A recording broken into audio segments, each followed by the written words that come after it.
அச்சமில்லை அச்சமில்லை அச்சமென்பதில்லையே, இச்சகத்துள்ளோர்க்கெல்லாம் எதிர்த்து நின்ற போதிலும் அச்சமில்லை அச்சமில்லை அச்சமென்பதில்லையே, துச்சமாக எண்ணி நம்மை தூறு செய்த போதினும் அச்சமில்லை அச்சமில்லை அச்சமென்பதில்லையே என்று உங்கள் முன் சுப்பிரமணிய பாரதியார் பற்றி பேச வருகிறார் ஆரணி மயூரன்.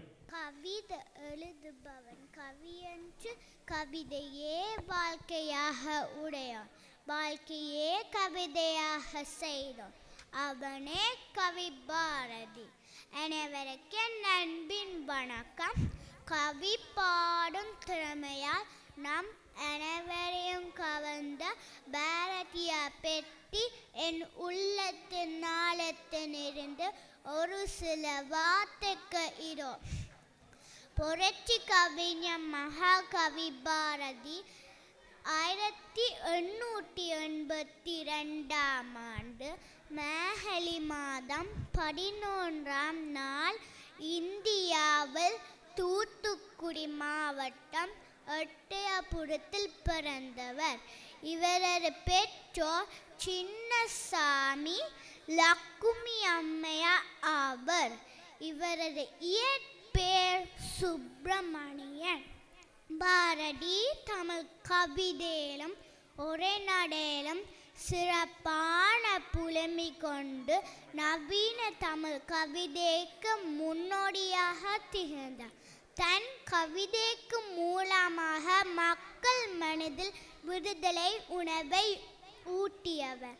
அச்சமில்லை அச்சமில்லை அச்சம் என்பதில்லையே, உச்சி மீது வான் இடிந்து வீழுகின்ற போதிலும் அச்சமில்லை அச்சமில்லை அச்சம் என்பதில்லையே என்ற வரிகள் அவரது விடுதலை வாழ்க்கையை வெளிப்படுத்துகின்றன.